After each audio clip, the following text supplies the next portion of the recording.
수민 씨, 최근에 개봉한 영화 랑정 보셨어요? 아니요? 저 평이 별로 안 좋아서 안 봤는데 이게 들어보니까 이제 여성이랑 동물의 신체 훼손을 정말 비윤리적으로 카메라에 담았다고 하더라고요. 그쵸. 그런 걸 바로 어떤 윤리적인 문제가 결여된 걸 볼 수 있어요. 어떤 윤리죠? 재현윤리.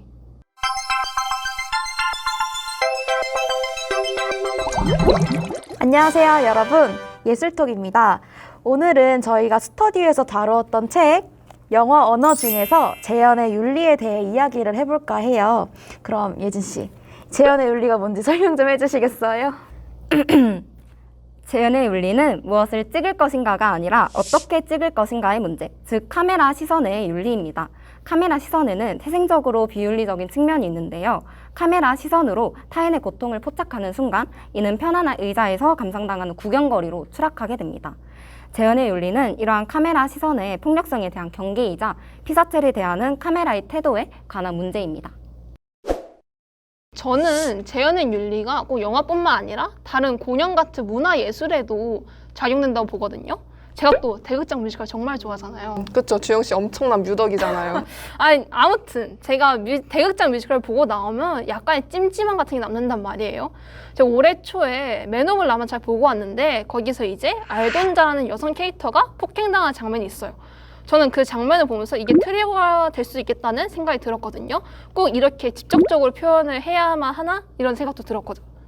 그럼 제가 마침 주영 씨의 물음과 본질적으로 맞닿아 있는 영화를 하나 들고 왔는데요. 한번 맞춰보실래요? 네, 한번 해주세요. 일본의 만행을 가감없이 폭로함으로써 큰 화제를 모은 동시에 피해자에게 2차 폭력으로 작용할 수 있는 잘못된 연출로 비판을 받은 영화죠. 기향? 맞아요? 맞아요. 네, 정답입니다. 이제 귀향 같은 경우 윤리적인 내용을 다루고 있지만 정말 비윤리적인 형식을 취하고 있는 영화인데요. 사실 이 영화에서 가장 눈살이 찌푸려지는 연출은 피해자들이 일본군에게 강간을 당하는 장면에서 드러납니다. 위에서 아래로 가늠하듯 찍는 구도 자체가 스크린 속 피해자를 구경거리로 전락시키는 동시에 관객을 아무것도 할 수 없는 무력한 관람급으로 만들죠. 제 생각엔 문화예술 속 잘못된 재현 윤리 사례는 실제 사건이나 역사를 배경으로 한 영화에 많이 드러나는 것 같아요. 어떤 영화가 있을까요? 연평해전이라는 영화를 예시로 들 수 있을 것 같은데요. 제목에서도 알 수 있다시피 제2차 연평해전을 배경으로 하고 있어 영화의 끝부분에 갈수록 잔인한 전쟁과 부상 장면으로 가득하거든요. 여기서 감독이 카메라를 통해 포착하는 과정에서 조금 아쉬운 부분이 있었어요. 바로 잘린 손을 의도적으로 클로즈업해서 보여주는 것인데요. 근데 그런 거는 전쟁 과정에서 일어나는 일을 사실적으로 보여주는 것일 수도 있고 이로 하여금 관람객은 당사자의 아픔을 공감하고 추모할 수도 있지 않을까요? 네, 그럴 수도 있겠죠. 하지만 관객은 어디까지나 해당 사건에 개입하지 않는 제3자의 입장이기 때문에 타인의 고통을 완전히 이입할 수 없어요. 그래서 즉, 그들은 엄청난 고통이 카메라를 통해 직접적으로 전시되는 것이죠. 이래서 역사를 재현하는 영화는 매우 조심스럽고도 어려운 부분인 것 같아요. 저는 타인을 우리가 생각하는 특정 이미지에 가두는, 즉 타자화하는 방식에서도 재현의 윤리라는 문제가 작동한다고 봅니다. 가령 영화 7번 방의 선물은 지적장애를 가진 주인공 용구를 희화화하거나 그저 순수하기만 한 사람으로 표현하여 관객들이 장애인들에게 편협한 시선을 가지도록 일조합니다. 또한 전 국민을 울렸다던 정말 유명한 장면이 있잖아요. 그 사형당하기 직전 장면 말씀하시는 거죠? 네, 그 전 국민이 울었다는 그 장면 맞습니다. 맞죠. 저는 그걸 보면서 느낀 게 삶의 전부나 마찬가지였던 사람이 세상에서 사라진다면 저조차도 그 감정이 어떤 감정인지 잘 모를 것 같거든요. 근데도 나 자신도 확신할 수 없는 감정을 영화에서는 너무나도 자기적으로 울음을 약간 유발하는 게 조금 아쉬운 느낌이 있었어요, 저는. 저도 같은 생각입니다. 이 영화는 인물들이 우는 표정을 클로즈업하거나 또 듣기만 해도 눈물이 잘잘 흐를 것 같은 음악을 삽입하는 등 인물들의 정서를 보다 직접적으로 재현하는데요. 이는 타인의 고통을 착취하는 것일 뿐만 아니라 재현할 수 없는 복합적인 감정을 가시화함으로써 타인의 고통을 더욱 단면적으로 만들어버립니다. 재현의 윤리가 희박한 사례라고 할 수 있죠. 예술톡. 저는 우선 어떻게 재현할지 그 방법을 이야기하기에 앞서서 이제까지의 이야기를 듣고 이런 의문이 생길 수도 있을 것 같아요. 그럼 그냥 재현하지 않으면 되는 것이 아닌가?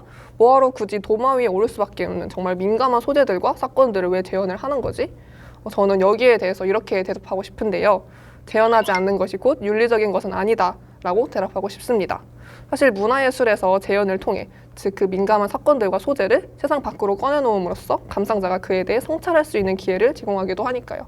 그쵸. 앞서 수민 씨가 언급한 사례인 영화 기양처럼 재현의 윤리 논란에 휩쓸린 영화도 있는 반면에 일본군 위안부 피해자들을 다룬 국내 영화 중 I Can Speak, 허스토리는 재현을 잘했다고 평가하기도 하잖아요. 네, 맞습니다. 영화 I Can Speak와 허스토리는 피해자를 객체화해 그들의 고통을 전시하는 것이 아니라 일상을 살아가는 한 명의 주체자로서 피해자를 조명했기 때문인데요. 이러한 사례처럼 창작자들 본인이 재현의 위험성을 경계하면서 또 효율적으로 표현할 수 있는 방법에 대해 고민해봐야 된다고 생각을 합니다.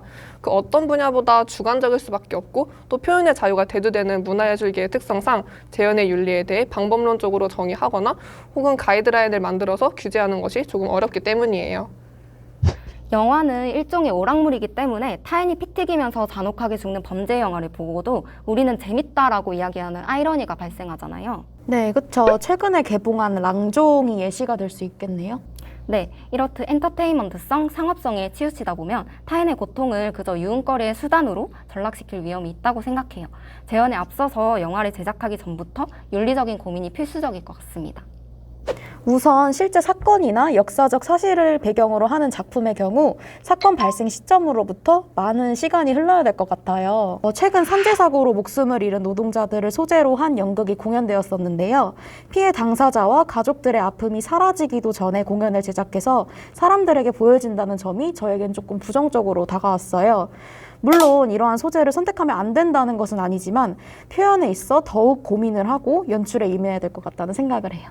저는 재난이나 고통을 잘 표현한 예시를 들고 싶은데요. 바로 영화 엑시트예요.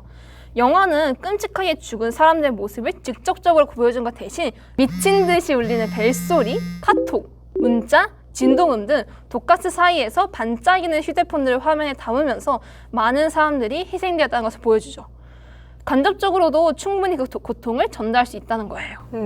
그게 바로 연출의 힘 아닐까요? 그렇죠. 연출을 통해 현실을 여과 없이 있는 그대로 재현하는 것이 아니라 나름의 철칙을 가지고 폭력적이거나 잔인한 장면을 우회해서 전달할 수 있어요. 물론 현실을 직시하게 만들기 위해서 있는 그대로 표현하는 게 틀린 것은 아니죠. 하지만 현실을 직시하는 목적이 정확하게 수용자에게 다가가야 하지 않을까 하는 생각입니다.